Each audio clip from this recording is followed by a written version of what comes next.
asalaamaaleykum waa Sénégal maa ngi nuyu ku ci nekk sa tur ak sa sant ku ci nekk fa nga toog fekk naa la fa ne la jàbb loxo maa ngi massawu sénégalais yi ci li nga xamante ni mooy mbas mi di Covid-19 dugg fi lëmbe réew mi di rey suñu yaay yi di rey suñu papa yi di rey suñu maam yi léegi bàyyeetul sax suñu ndaw ñi mu nekk tiis nekk métit nekk lu diis loo xamante ni yàlla wàcce na ko suñu kaw di ñaan yàlla mi ñu ko wàcceel mu teggilaat ñu ko ci jàmm ak salaam damay profiter aussi ci occasion bi di jaale képp ki nga xamante ni ñàkk nga ci sa bakkan ak képp koo xamante ni ñàkk nga ci sa mbokk ñëpp ñi ci faatu yàlla yërëm leen xare leen ca aljana ya gën a kawe. damay jéggalu aussi la presse sénégalaise parce que j'avais annoncé une conférence de presse mais vu le contexte sanitaire je peux pas vraiment dajale lu tolloog plus de 100 ou 200 journalistes dans une salle pour war a man tamit mën a nekk kii participer ci liy propager ce virus bi nga xamante ni ñëpp dañ ne nañ leen mànkoo booloo pour jëlee ko fi di profiter aussi di remercier la presse crédible la presse sénégalaise crédible les journalistes yi nga xamante ni ils m'ont appelé depuis hier ils n'ont pas arrêté de m'appeler pour vraiment soutenir pour vraiment encourager et pour vraiment même donner des conseils maa ngi leen di jaajëfal xam ngeen seen bopp yéen ñëpp vous avez été très nombreux alhamdulillahi rabbil alamin damay sant yàlla bu baax a baax a baax ndax je ne suis ni surpris je ne suis aussi ni étonné je ne suis aussi ni vraiment surpris je suis dans l'espace public nekk un activiste confirmé nekk quelqu'un qui défend le droit humain nekk quelqu'un qui se bat pour des causes nobles nekk koo xamante ni ça fait 25 ans je lutte contre l'injustice nekk koo xamante ni lépp loo xamante ni wala ñëpp ñi nga xamante ni dañuy bëgg a faagaagal wala naxasal réew mi niñ bëgg mu doxee ma taxaw ne di la barrer la route quand je m'attendais à ce jour j'attendais à recevoir des coups c'est pas la première fois comme ils ont l'habitude de le faire alors dama ne woon duma def une vidéo mais il le faut damay commencer d'abord ci wax leen kan mooy Thier ki nga xamante ni moom moo ma filmé en mon insu dans sa voiture les gars Thier c'est quelqu'un boo xamante ni bi ñu xamante ak moom ça date de 20 ans ñu seq façon teraanga bu ne tenez-vous bien mu nekk koo xamante ni dëkk na kër Thiat à Kaolack pendant 2 ans mu nekk koo xamante ni dëkk na kër Tantay Thiat ici à Thiaroye Azur pendant 1 an mu nekk koo xamante ni wax dëgg yàlla à mon insu il se permettait d'aller à Kaolack seeti gi sama yaay yendu fa des fois même fanaan fa suy ñibbi jël xaalis sax jox ko ne ko yaay booy sama ñaan laa jël si woon yow yaay sama sëriñ sama gaañi kii mooy Thier pour ngeen xam li ñu seq ak moom wala fi ñu jaar ak moom kon ku mel noonu su fekkente ni am na intention def lu bon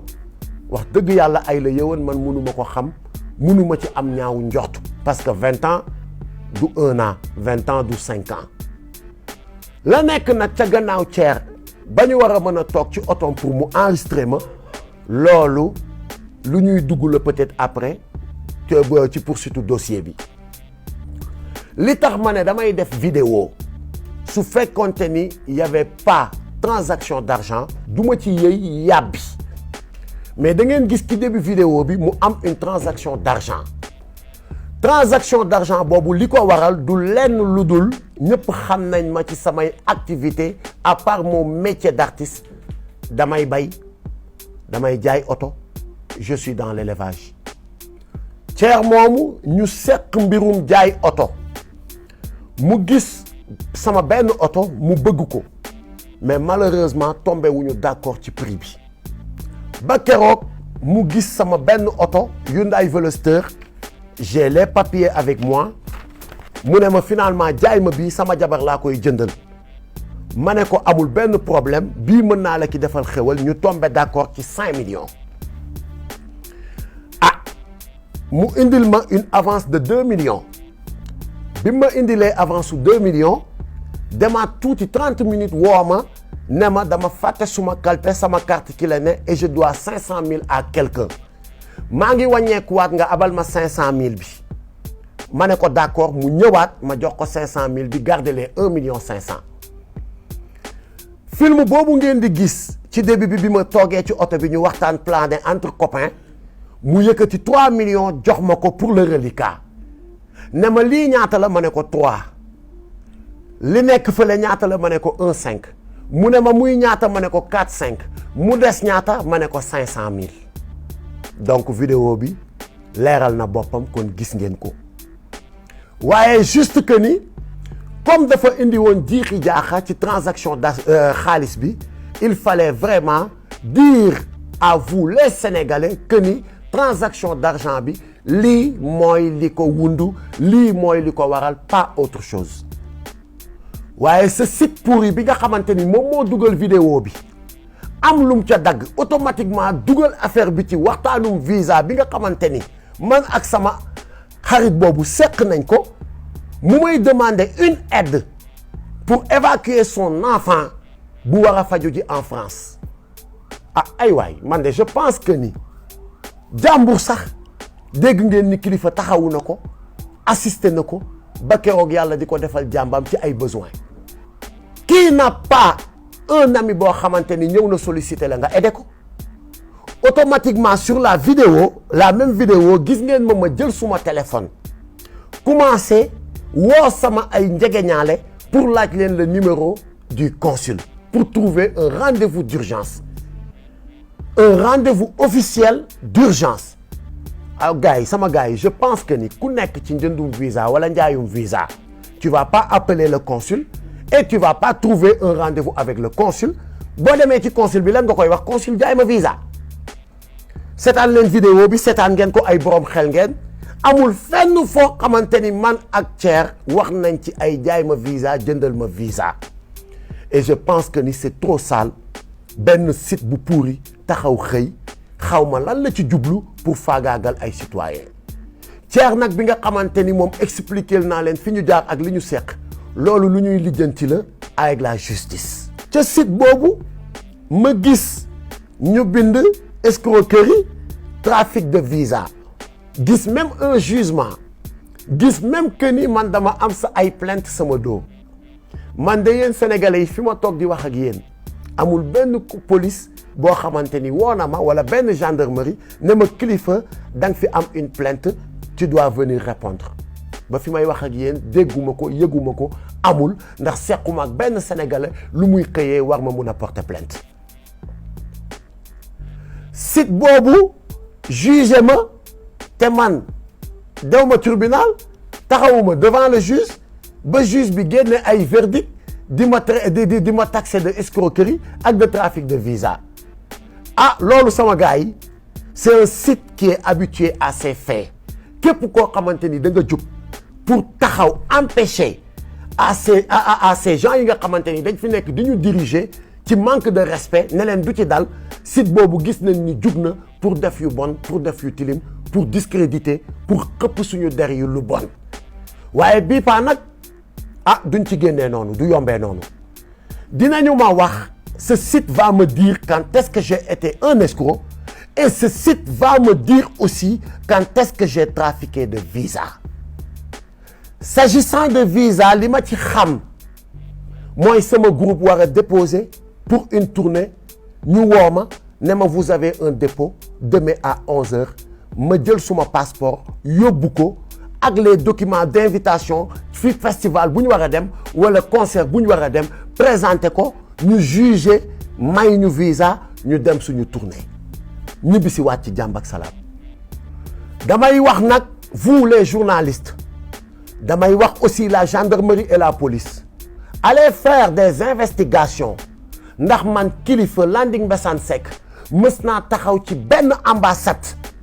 ànd fa ak doomu aadama budul caat mi ma seqal liggéey wala Gadiaga wala Zemaster suñu DJ wala suñu musiciens yi ñuy àndal taxaw naan damay demander visa wala damay ñaan visa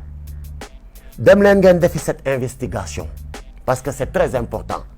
Il s'agit d'une accusation grave et les Sénégalais aussi ont besoin de savoir et de comprendre ñan ñoo nekk ci dëkk bi nekk ñoo xamante ni seen intention du lenn lu dul saltel ak tilimal deru des honnêtes citoyens. may ñaan aussi notre justice mu autosaisir sur cette affaire parce que warul yem rek tamit ci benn site xëy na bind woy après tilimal der dugg na fi génn fi ñu bàyyi noonu mu jàll mu autosaisiru. Je suis disponible. Je ne bougerai pas de ce pays. maa ngi fi tukki wu ma dew ma fenn et j'attends une convocation venant de la justice su fekkente ni lii ñu may tudd dama ci laale wala dafa am faites votre travail et pour le moment ñi nga xamante ni nag ñooy mes camarades de combat pour ne pas les gêner je mets en suspens mes activités dans le mouvement Y'en a marre pour mettre leen à l'aise pour wan leen ni que ni cette affaire n'a rien à voir avec ay Y'en a marre avec ay affaire de je sais pas quoi nu ma ko mën a expliquer. Maintenant lépp li nga xamante ni nag mooy lu war a jëm ci mbirum justice tamit duñ na yàcc ni yasar on a consulté nos avocats on a parlé avec nos avocats ils vont ñu ngi ciy liggéey au moment où je vous parle et dinañ ci def li nga xamante ni moo war sama gars yi j'avais pas besoin d'être très long parce que cette affaire est simple ñi ma woo ñëpp li ma leen di wax mooy j'ai pas besoin de passer dans un autre chemin pour expliquer li nga xamante ni moo xew j'ai juste besoin de dire les choses telles qu'elles sont et mooy li nga xamante ni mooy li ma fi wax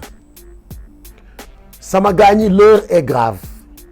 nañu bàyyiwaat suñu xel bu baax a baax ci li nga xamante ni mooy xew Sénégal ñu ngi jëm ci 2024 ñu ngi jëm aussi ci ay élections locales je pense que ni le débat le plus intéressant ou le sujet le plus intéressant c'est de communiquer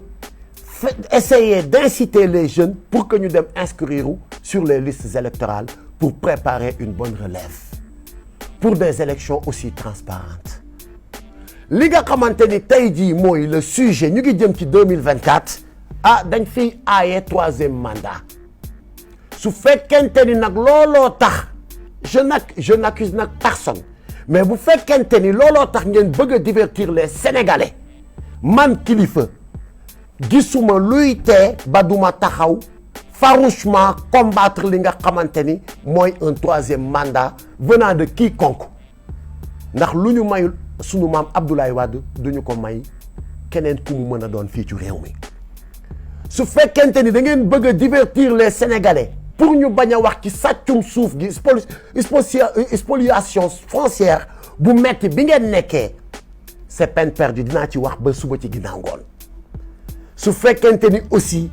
da ngeen a bëgg a bâillonner ou tilimal ou yàq deru ñi nga xamante ni dañu taxawal pour leeralal Sénégalais yi seen yu bon yi ngeen nekk di def c'est peine perdue je suis prêt comme toujours vous pouvez tuer Kilifeu et je suis prêt pour y laisser mon nez mais vous aurez en face de vous plus de 5 millions de Kilifeu là cette jeunesse est éveillée maintenant cette jeunesse ne va pas être manipulée